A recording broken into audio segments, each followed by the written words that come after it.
Hello friends. तो कैसे हैं आप लोग? उम्मीद करता हूँ कि अच्छे होंगे।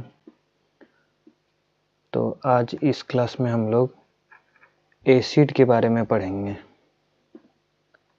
एसिड क्या है, उसका काम क्या है, ये सारा चीज़ आज हम लोग इस क्लास में पढ़ेंगे एसिड के बारे में। ठीक है, जो अम्ल, जिसे हम लोग हिंदी में अम्ल बोलते हैं, तो आज ये पढ़ेंगे। तो चलिए स्टार्ट करते हैं। तो सबसे पहले एसिड जो है ना, एसिड ऐसे रासायनिक पदार्थ होते हैं जिनका स्वाद खट्टा होता है, जो पानी में घुलकर हाइड्रोजन आयन प्लस छोड़ता है और इसका पीएच मान 7 से कम होता है, उसे हम लोग अम्ल बोलते हैं। ठीक है, यह इसका एसिड जो है, इसका स्वाद खट्टा होता है और यह पानी में घुलकर हाइड्रोजन प्लस आयन उत्पन्न करता है और इसका पीएच मान 7 से कम रहता है। ठीक है, अब एसिड का परिभाषा, डेफिनेशन, तो इसमें आ जाएगा कि एसिड के बारे में ना विभिन्न अलग अलग वैज्ञानिकों ने अलग अलग बारे में बताया है। ठीक है, तो विभिन्न वैज्ञानिकों ने एसिड को अलग अलग तरीके से परिभाषित किया है।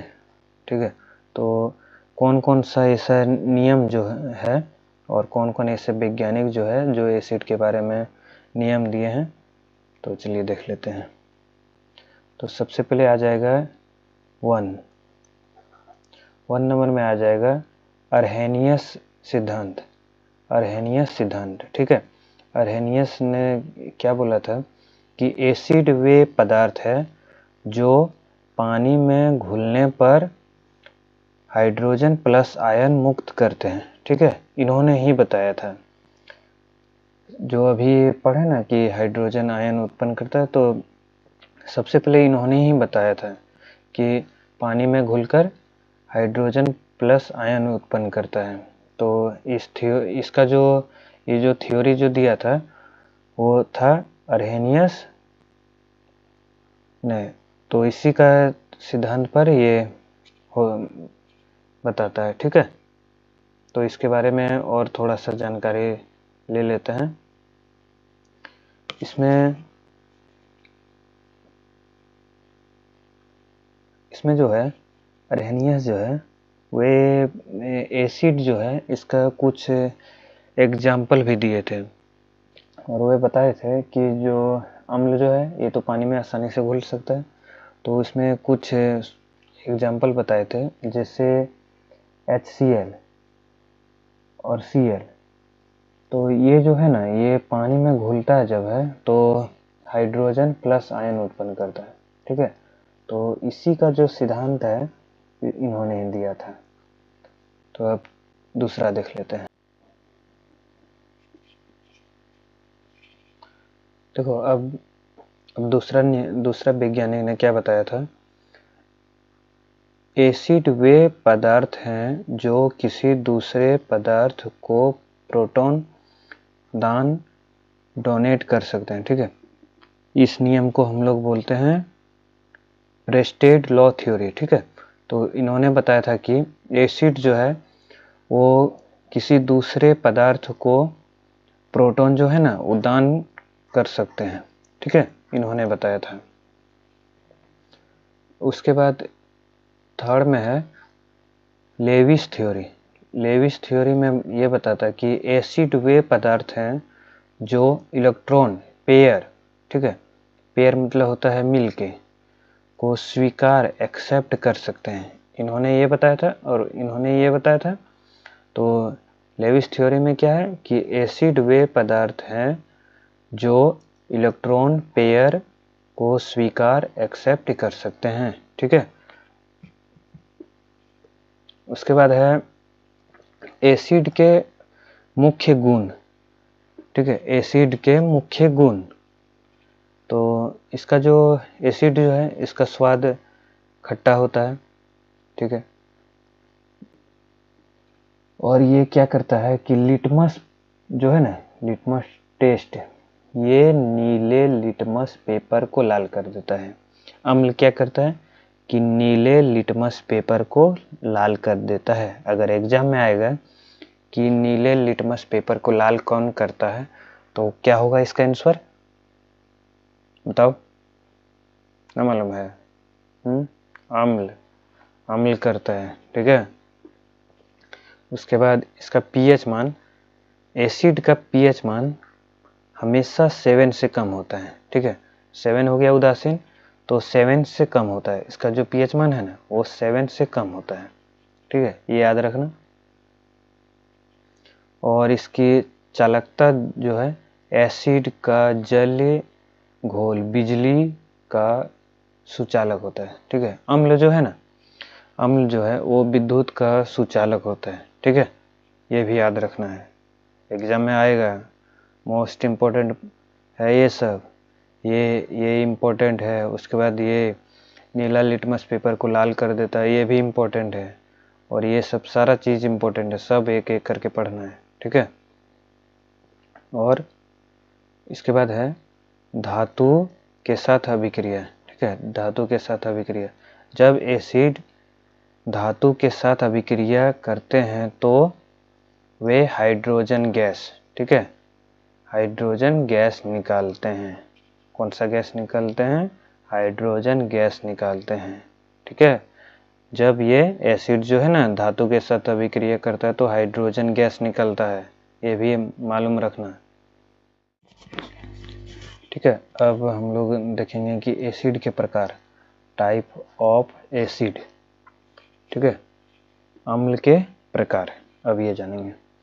तो एक में आ जाएगा कि स्रोत के आधार पर, बेस्ड ऑफ सोर्स, ठीक है, स्रोत के आधार पर।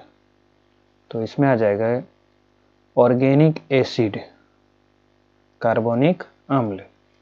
ये पौधे और जानवरों में प्राकृतिक रूप से पाए जाते हैं। ये ऑर्गेनिक जो है ना, ऑर्गेनिक एसिड, ये पौधे और जानवरों में प्राकृतिक रूप से पाए जाते हैं। ये तुलनात्मक रूप से कमजोर होते हैं। ये जो है ना, ये इसमें ये बोल रहा है कि ये ऑर्गेनिक एसिड जो है ना, ऐसे बोलता है ना कि ऑर्गेनिक खेती करो, तो उसमें जो आता है ना कि ऑर्गेनिक अम्ल, ठीक है, तो ये पौधे और जानवरों में प्राकृतिक रूप से पाए जाते हैं। ये तुलनात्मक रूप से कमजोर होता है, ठीक है। ये इसका जो पावर जो है ना वो कम होता है, ठीक है, क्योंकि ऑर्गेनिक है। ऑर्गेनिक का मतलब होता है प्राकृतिक, प्राकृतिक मतलब इससे जो हम लोग का अभी जो पर्यावरण में है जो मौजूद जो रहता है उसके बारे में बोल रहा है। तो इसमें उसका उदाहरण में आ जाएगा साइट्रिक एसिड, जैसे नींबू, नींबू का जो स्वाद जो है खट्टा होता है, तो उसमें जो अम्ल जो पाया जाता है साइट्रिक अम्ल, तो क्या वो पूरा पावरफुल रहता है? अगर पावरफुल रहता है तो आदमी कहाँ से कहाँ पहुँच जाता है, नींबू खाबे नहीं करता तब, ठीक है। तो उसमें क्या होता है, कम रहता है पावर, इसलिए हम लोग नींबू खाते हैं। नींबू में अगर ज़्यादा अम्ल होता है तो क्या स्किन को जला देता है पूरा, इसलिए हम लोग नहीं खा पाते। तो उसमें वो इसका जो है ना ये कमज़ोर होता है, ठीक है, एसिटिक अम्ल जो नींबू में पाया जाता है। उसके बाद आ जाएगा टार्ट्रिक एसिड, इमली, इमली, वाह एकदम खट्टा सा इमली, मस्त, क्या बताएं। उसके बाद लैक्टिक अम्ल, ठीक है, लैक्टिक एसिड, दही, दही में पाया जाता है। ये जितना अम्ल है ना, जैसे नींबू हो गया, इमली हो गया, दही हो गया, इस सब में जितना अम्ल पाया जाता है ये कमजोर टाइप का होता है, ठीक है। ये ऑर्गेनिक मतलब होता है प्राकृतिक रूप से पाया जाता है, ठीक है। अब दूसरा में आ जाएगा इनऑर्गेनिक, ठीक है, इनऑर्गेनिक एसिड, खनिज अम्ल। ये खनिजों से तैयार किए जाते हैं। इसमें क्या है, ये खनिजों से तैयार किए जाते हैं। ये बहुत शक्तिशाली होता है, ठीक है, ये बहुत शक्तिशाली होता है, ये बहुत शक्तिशाली होता है। इसका उदाहरण देख लेते हैं। इसका उदाहरण में आ जाएगा सल्फ्यूरिक अम्ल,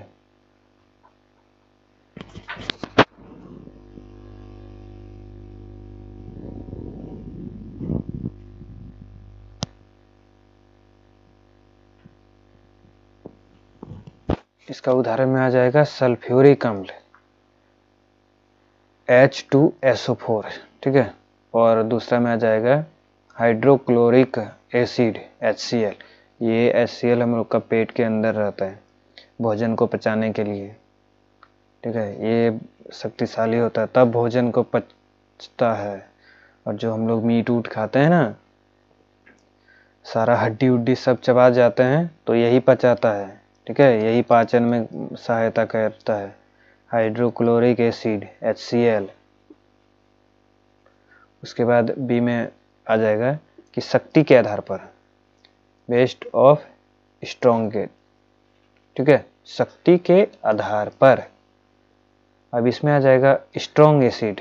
स्ट्रॉन्ग एसिड जो पानी में पूरी तरह से आयनिक, ठीक है, आयनित तो हो जाते हैं, जैसे ZnO3 H2SO4, ठीक है। H2SO4 सल्फ्यूरिक अम्ल हो गया। ये जो है ये स्ट्रॉन्ग एसिड है जो पानी में भी पूरी तरह से आयनित हो जाता है, ठीक है। और अब आ जाएगा वीक एसिड। वीक एसिड जो पानी में पूरी तरह से नहीं घुलते हैं, ठीक है। ये जो है ना पानी में पूरी तरह से नहीं घुलता है, जैसे कि CH3COOH acetic acid. Acetic acid जो है ना ये पानी में उतना पूरी तरह से नहीं घुलता है, ये वीक होता है इसलिए। अब आ जाएगा 4 में कि प्रमुख एसिड और उसके स्रोत, ठीक है। टेबल, जैसे दही में कौन सा अम्ल पाया जाता है, पालक में कौन सा अम्ल पाया जाता है, ये सारा अम्ल जो है ना वो सारा देखेंगे। तो इधर आ जाएगा एसिड का नाम और कहाँ पाया जाता है वो इधर आ जाएगा, ठीक है। सबसे पहले आ जाएगा सिट्रिक एसिड। सिट्रिक एसिड ये कहाँ पाया जाता है, ये नींबू और संतरा में पाया जाता है, ठीक है। सिट्रिक एसिड कहाँ पाया जाता है, नींबू और संतरा में पाया जाता है। उसके बाद दूसरा देखेंगे acetic acid. Acetic acid, acetic acid कहाँ पाया जाता है, एसिटिक एसिड पाया जाता है सिरका में, जिसे हम लोग विनेगर बोलते हैं, ठीक है। उसके बाद आ जाएगा lactic acid. Lactic acid, lactic acid कहाँ पाया जाता है, दही और दूध में लैक्टिक एसिड पाया जाता है, ये याद रखना। उसके बाद आ जाएगा ऑक्जेरिक एसिड, ठीक है। ऑक्जेरिक एसिड ये टमाटर और पालक में पाया जाता है, ये भी याद रखना है, सारा चीज़ याद रखना है। उसके बाद आ जाएगा टार्ट्रिक एसिड, ठीक है। टार्ट्रिक एसिड ये कहाँ पाया जाता है, ये इमली और अंगूर में पाया जाता है। ये जितना चीज़ है ना ये सारा मोस्ट इम्पोर्टेंट है, ये सारा याद रखना है। एग्जाम में डायरेक्ट क्वेश्चन आएगा इससे, ठीक है, ऑब्जेक्टिव आएगा इससे कि एसिटिक एसिड किस में पाया जाता है, लैक्टिक एसिड किस में पाया जाता है, ठीक है, टार्ट्रिक एसिड किस में पाया जाता है, इस प्रकार का आएगा। और एक आएगा ऑब्जेक्टिव में ऐसे, इमली में कौन सा अम्ल पाया जाता है, ठीक है। जब पढ़ोगे तब ना लिखोगे, ठीक है, तो आदत पढ़ना। अब देखेंगे और एक छूट गया था, ठीक है, हाइड्रोक्लोरिक एसिड।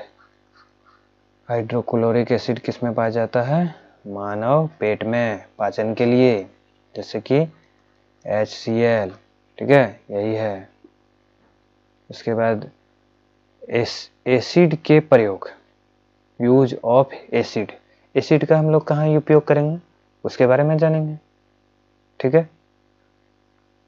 ध्यान कहाँ है तुम्हारा, पढ़ो इधर, देखो इधर उधर गप चल रहा, कमेंट इधर देखो, यहाँ पर सल्फ्यूरिक एसिड, ठीक है, सल्फ्यूरिक एसिड H2SO4, इससे जो है ना अम्ल का राजा कहा जाता है, अम्ल का राजा कहा जाता है। जैसे जंगल का राजा शेर होता है ना, उसी प्रकार अम्ल का राजा सल्फ्यूरिक अम्ल होता है, याद रखना। ये इसका उपयोग कार की बैटरी और उर्वरक फर्टिलाइजर में बनाने में किया जाता है, ठीक है। कार का बैटरी में किसका उपयोग किया जाता है, तो यही सल्फ्यूरिक अम्ल। और इन्वर्टर का बैटरी, सब चीज़ में, बैटरी में जितना हो गया ना, सब चीज़ में इसी का उपयोग किया जाता है। ठीक है, लेड एसिड बैटरी में सल्फ्यूरिक अम्ल, इसे अम्ल का राजा भी कहा जाता है। अब नेक्स्ट देखेंगे नाइट्रिक एसिड, ZnO3। ठीक है, विस्फोटक बनाने में काम में लेता है इसको। जैसे दीपावली समय पटाखा फूटाता है ना, उस समय इसी का उपयोग किया जाता है। और उर्वरक बनाने में भी किया जाता है। ठीक है, और हाइड्रोक्लोरिक एसिड HCl जो है वो स्टील की सफाई करने और चमड़ा उद्योग में काम में लिया जाता है। जैसे स्टील की सफाई, जैसे स्टील है, ठीक है, उसको अगर हम बाहर में रख देते हैं तो उसमें जंग लग जाता है। तो उसे अगर हम लोग ठीक करेंगे तो उसमें क्या है, कौन सा अम्ल डालेंगे, तो HCl, हाइड्रोक्लोरिक अम्ल। जब ये अम्ल डालेंगे तो अभिक्रिया करके उसका जो सारा गंदगी जो है ना वो साफ कर देगा। ठीक है, और चमड़ा, और जैसे चमड़ा सब रहता है ना, जैसे तो कुछ चीज़ बनने के लिए तो चमड़ा जो है ना, ये इस पर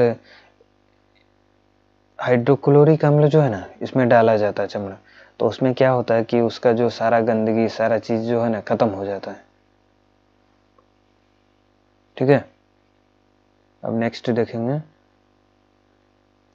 फास्फोरिक एसिड। ठीक है, सॉफ्ट ड्रिंक में स्वाद के लिए, सॉफ्ट ड्रिंक के स्वाद में इसका उपयोग में लिया जाता है। ठीक है, जैसे कि सॉफ्ट ड्रिंक, अरे ये कोको कोला, ये सब जो हो गया ना, उस सब में इसका उपयोग में लिया जाता है। ठीक है, और इसे किस में, ये हाइड्रोक्लोरिक अम्ल का उपयोग किस में किया जाता है, स्टील की सफाई के लिए। ठीक है, अब देखेंगे नेक्स्ट में कि एसिड की रासायनिक अभिक्रिया। ठीक है, केमिकल रिएक्शन। ठीक है, इसका अब देखेंगे कि एसिड जो है ना, रासायनिक अभिक्रिया, ये किसके किसके साथ अभिक्रिया करता है, तो चलिए देखते हैं। जब एसिड अलग अलग पदार्थों के साथ मिलते हैं तो क्या होता है, मालूम है, कुछ नहीं मालूम है, चलो देखते हैं। एक में आ जाएगा धातु के साथ अभिक्रिया, रिएक्शन विथ मेटल्स। ठीक है, एक आ जाएगा धातु के साथ अभिक्रिया, जैसे कि जब एसिड धातु के साथ क्रिया करते हैं तो नमक और हाइड्रोजन गैस बनाती है। ठीक है, जैसे कोई धातु हो गया ना, धातु के साथ अगर अम्ल जो अभिक्रिया जो करता है ना, तो नमक और हाइड्रोजन गैस बनाती है। ठीक है, अब दूसरा में देखेंगे, इसका कुछ एग्जाम्पल देख लेते हैं। Metals plus acid, salt plus H2। ठीक है, हाइड्रोजन गैस। उदाहरण इसका देख लेते हैं, Zn प्लस H2SO4, तो ये बन गया ZnH2 4 प्लस H2। ठीक है, सल्फ्यूरिक अम्ल हो गया, और इधर जिंक हो गया, तो जिंक सल्फ्यूरिक अम्ल प्लस ये, और यहाँ पर गैस उत्पन्न हो रहा है, ये इस प्रकार का रहता है, थोड़ा मिस्टेक हो गया है। ठीक है, अब हम लोग नेक्स्ट देखेंगे कि धातु कार्बोनेट के साथ अभिक्रिया। ठीक है, reaction with metal carbonates.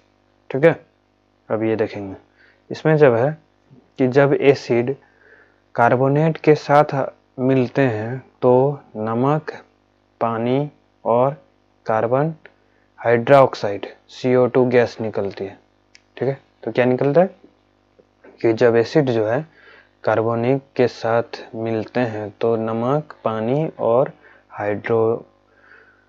Carbon hydroxide CO2 gas निकलता है।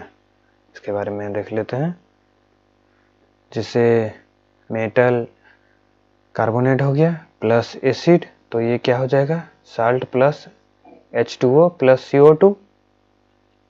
उसके बाद इसका उदाहरण देख लेते हैं हम लोग, Na2CO3 प्लस HCl ये मिल करके क्या होगा 2NaCl plus H2SO4 plus CO2। ठीक है, ये अभिक्रिया करता है किसके साथ, धातु कार्बोनेट के साथ अभिक्रिया करता है जब एसिड, तो ये ठीक है, ये एग्जाम्पल हो गया इसका।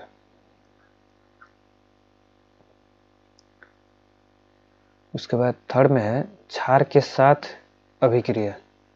ठीक है, क्षार के साथ अभिक्रिया, जब एसिड और बेस क्षार आपस में मिलते हैं तो वे एक दूसरे के साथ प्रभाव को खत्म कर देते हैं, इसे उदासीनीकरण कहते हैं। ठीक है, देखो यहाँ पर क्षार के साथ अभिक्रिया है, तो जब एसिड और बेस क्षार हो गया, आपस में मिलते हैं तो वे एक दूसरे को प्रभाव जो है उसको खत्म कर देते हैं, इसे हम लोग क्या बोलते हैं, उदासीनीकरण कहते हैं। ठीक है, acid plus base, salt plus water. ठीक है, एसिड और बेस मिलकर के क्या होगा, प्रभाव को खत्म कर देगा और उसके बाद पानी बनेगा। ठीक है, उदाहरण में देख लो HCl प्लस NaOH, तो इसके बाद क्या हो जाएगा NaCl प्लस H2O। ठीक है, नमक और पानी बन रहा है, ये हो जाएगा नमक और ये हो गया पानी। ठीक है, अब थर्ड में देखेंगे, ये नहीं दिख रहा है क्या, अरे एसिड की सांद्रता, एसिड की सांद्रता। एसिड जो है ना वो दो रूप में पाया जाता है। एसिड कितना रूप में पाया जाता है, दो रूप में पाया जाता है। एक में आ जाएगा सांद्र अम्ल, ठीक है, कॉन्सेंट्रेटेड एसिड, सांद्र अम्ल। इसमें पानी की मात्रा बहुत कम और एसिड की मात्रा बहुत अधिक होती है, यह बहुत खतरनाक होता है। ठीक है, यह जो सांद्र अम्ल जो है ना ये बहुत खतरनाक होता है। इसमें क्या होता है, इसमें पानी की मात्रा कम होता है और एसिड की मात्रा बहुत अधिक होता है, तो जिसके कारण ये बहुत खतरनाक होता है। ठीक है, अब दूसरा में देखेंगे डाइल्यूट एसिड। ठीक है, तनु अम्ल, ठीक है, इसमें पानी की मात्रा अधिक होती है, उसमें पानी की मात्रा कम था, इसमें पानी की मात्रा अधिक है, जिससे इसकी शक्ति कम हो जाती है। ऑब्वियस सी बात है, अगर कहीं पर पानी की मात्रा अगर ज़्यादा है कोई अम्ल में, तो पानी जो है उदासीन है, तो किसी के साथ अभिक्रिया करके क्या करेगा, कम कर देगा। तो जरूरी टिप्स, इसके लिए कुछ जरूरी टिप्स है। अगर प्रयोगशाला में कभी भी एसिड में पानी नहीं डालना चाहिए, प्रयोगशाला में कभी भी ना पानी नहीं डालना चाहिए, बल्कि पानी में धीरे धीरे एसिड डालना चाहिए। समझा, इसमें क्या है कि एसिड में पानी नहीं डालना चाहिए, बल्कि पानी में धीरे धीरे एसिड डालना चाहिए, क्योंकि यह प्रक्रिया बहुत अधिक गर्मी पैदा करता है। ठीक है, अगर डायरेक्ट, जैसे यहाँ पर देखो क्या है कि एसिड में पानी नहीं डालना चाहिए, बल्कि पानी में धीरे धीरे एसिड को डालना चाहिए। अगर कहीं पर एसिड है तो वहाँ पर डायरेक्ट अगर पानी डाल देगा तो क्या होगा, अभिक्रिया करके बहुत अधिक गर्मी पैदा करेगा। ठीक है, अब देखेंगे दूसरा में, अरे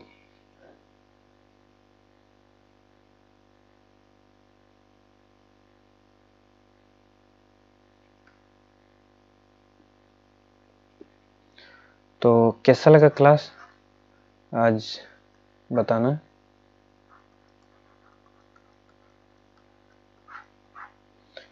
आज एसिड के बारे में पढ़ें, कल बेस के बारे में पढ़ेंगे। ठीक है, एक एक करके सारा, अगर एक ही बार में सारा क्लास में ले लेते हैं ना, तो उससे क्या होता है कि दिमाग पर लोड आ जाता है, यहाँ दिमाग में लोड आ जाता है। ठीक है, जब अलग अलग करके पढ़ेंगे ना तो अच्छा से रहेगा। कल क्लास में बेस पढ़ेंगे, आज एसिड पढ़ें, कल बेस पढ़ेंगे। ठीक है, तो बताना कि क्लास कैसा लगा। Thank you.